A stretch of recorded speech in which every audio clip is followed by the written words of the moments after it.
So now I'm here with Gaz Coombes here in Festival No.6. How are you feeling? You alright? Feeling good. Yeah. Haven't been here long. Kind of a interesting journey. Yes. Yeah, there was some kind of...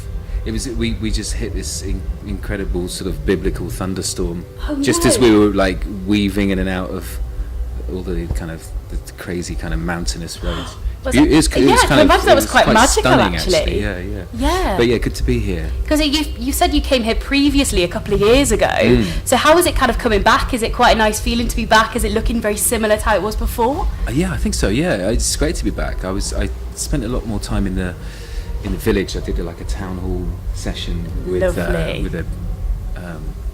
some strings and a bit of a mini orchestra. That was great. That was really cool. Really vibey. But yeah, I've only been here about 10 minutes. Oh, so I'm just getting settled in. But it's good to be back. Yeah. Oh, fantastic. Well, let's have a chat about the album because World's Strongest Man is magnificent. I absolutely adore it. It's a wonderful album. And it was really nice because Deep Pockets was obviously the first thing we heard from the album. And I feel like all of the tracks in there, they're like very still Polaroids. They stand on their own quite nicely, you know, from Oxygen Mass to Walk the Walk. And the arrangement is lovely. I think how you've done that is wonderful. Cool. Yeah. I mean, the kind of way it runs is, and the kind of thread is always important to me. When you get to the end stage, when I'm just starting to make it coherent, I guess. Yes, absolutely. Rather than it just being a bunch of ideas. But it was great. It was a great, I guess, 9-10 months making it. And, just really exciting and just expressive and, you know, just putting down stuff that comes into my head and being spontaneous. And, absolutely. And reacting off that, it's great. And you know, quite often the songs build themselves. You know? Yeah, because you do a lot. You do the writing, the producing, and all of it all together. So that must be a really nice experimental process for you. Yeah, and they all kind of come along at the same time. So I think there's, whether or not it's the production or the mixing or even the arranging, they all sort of kind of seem to happen simultaneously, you know, during the writing stage. Yeah. So I just make sure that when I'm writing, I'm recording at the same time, and just to kind of keep early takes, first, second takes, which I always like, because I kind of like the idea of that I don't know quite what I'm doing yet. Yes, so it's a bit more sort of, I don't know, a bit more guttural and definitely. It makes it more raw and more honest then, doesn't it? Very much. And you work with Ian Davenport, who's been quite a long time partner with you on this as well. Yeah, he worked with me on Matador as well. So we did that one together too. It's great. It's just a really great, musical relationship as well as being good friends. You know, I like to work with people who, it's sort of, in a way, it just comes down to radar. Yes. You know, or taste settings. Yeah. And Ian's taste settings are great. They're kind of in line with mine, or you know, the kind of stuff that I get excited about sonically. Yeah. So that's what I want when I'm in the studio, is to work with someone there's trust there. Oh, absolutely. That I start playing a beat and he'll pick up on a kind of, on something that it reminds him of or whatever, and we're both in agreement. It's great. It was good. It was a really fun time. Is it nice to have the studio in your house as well? Because it must be really fun, because you've got kids as well, haven't you? Do they get to have a go on the instruments sometimes?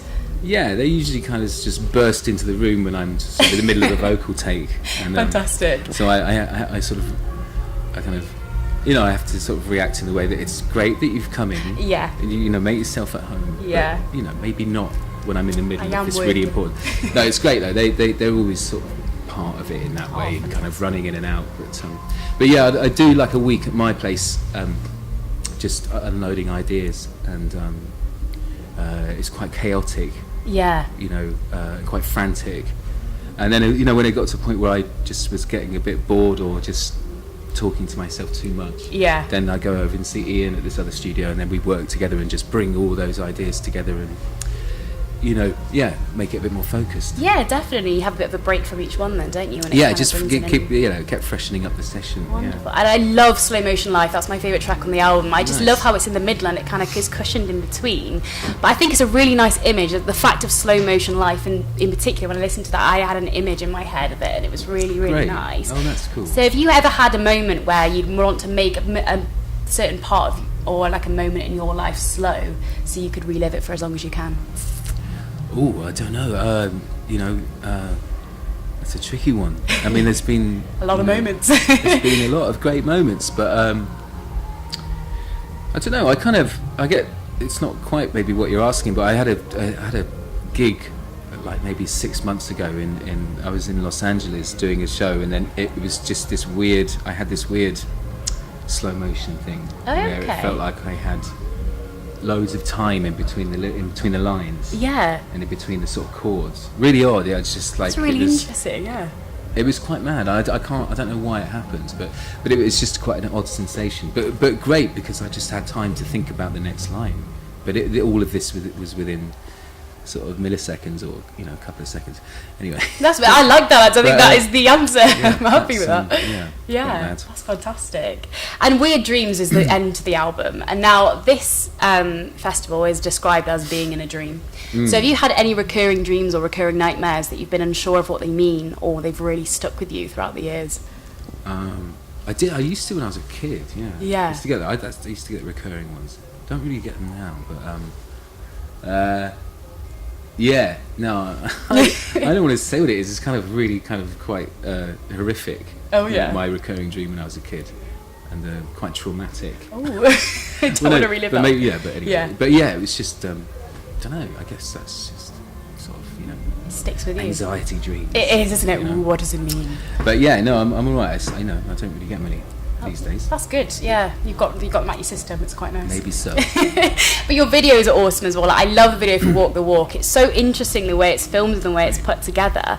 And I've noticed that you've teased a cheeky little new video on the way on the old Twitter. Oh yeah. We started working like 3 or 4 days ago on that.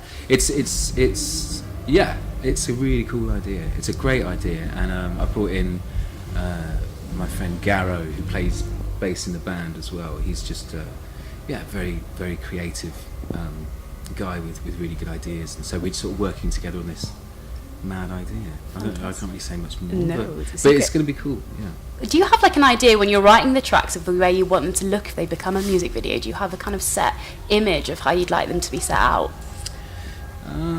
No, I guess that sort of comes from the ideas for the album artwork. Maybe that's where it all sort of starts. And I remember I went to a Hockney exhibition in Paris and saw, just sort of walking through all these rooms and seeing these incredible paintings in full size, and I don't know. I was really inspired by that exhibition, and just how warm and kind of open, his art is in it, and just I don't know. I just was very inspired.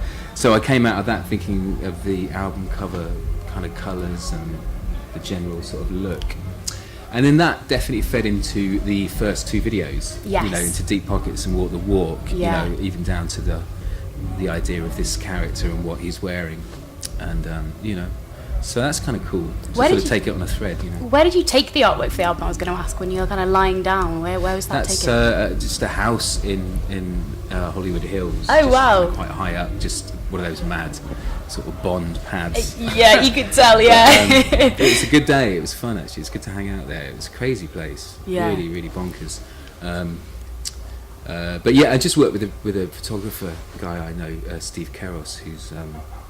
I've just always liked his photos. He did some with me back in, I think, 2013.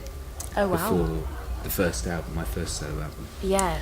And really loved those, so I just gave him a call, and I was over there anyway doing some gigs, so we just thought we'd have a go, do a session, and it was great. It's really cool. It just really sort of, I think it's a strong,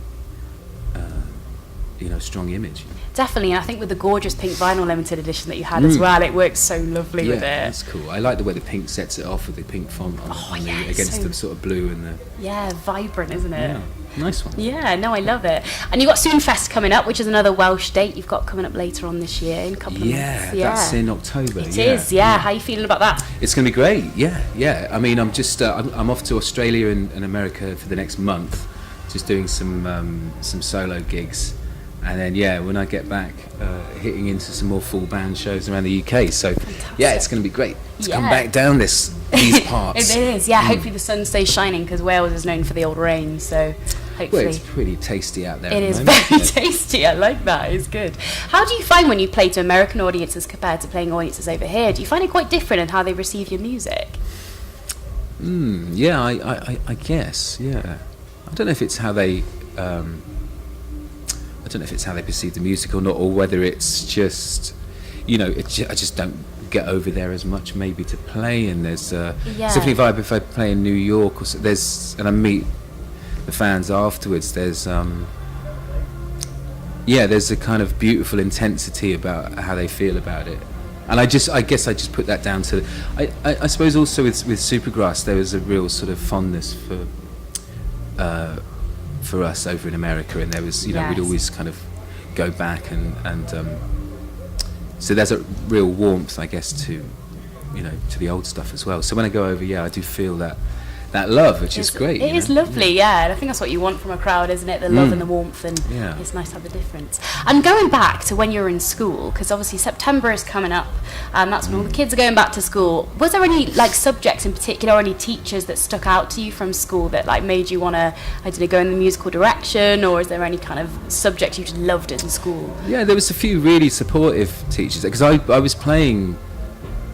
I was playing sort of properly in a band, when I was sort of 13, 14. Yeah. So it's still kind of right in the thick of it at high school, and there was a few teachers that were really, really supportive. I had my form tutor at the time. She was called Miss Watt, and she was like an ex-High Court judge. Oh wow! Who drove a sort of red MX-5 little sports car. And but she was great. She was very strict. Yeah. Very strict, and kind of had it out with me many times. But then, I don't know. There was also a few times I remember she kind of pulled me over and say, "You're playing a gig at the weekend, and just talk to me about it." And then she'd say, "Good luck. I hope it goes great." Oh, yeah. Just taking an interest in the fact that I'm kind of starting to do some shows. Yeah. Just some little gigs in front of our mates, really. Being 14, 15 years old. So that really stuck with me, because there was a kind of that strictness, but then it's that little thing, but then kind of, being tender. Yeah. And in another moment, and also about stuff that was nothing to do with school, I thought was quite cool. Yeah. And my art teacher was amazing as well. Yes. I'd sort of often bring in records to sort of show mates, and bring in a sort of Hendrix album to the show, and he'd kind of get involved and tell us stories about being in art school in the 60s. Oh, brilliant. Yeah, bits of that part of school were great, The rest of it I really hated. Yeah. But you just pick what that you love. You pick what you can to sort of get through. Yeah, and I think art's the subject where you can kind of be yourself and be expressive and not really be judged for what you're doing. It's not for anyone else. I loved art, yeah. I did better at art than music at school. So oh, really? Yeah. So I don't know, but I went the music way. Well, that's it. You can pick it all up, can't you? And it's all about the experience. So it's and obviously you've been in a band and you're a solo artist. So being kind of traveling a lot, has there been any journeys emotionally or physically that have really stood out to you in your career that have?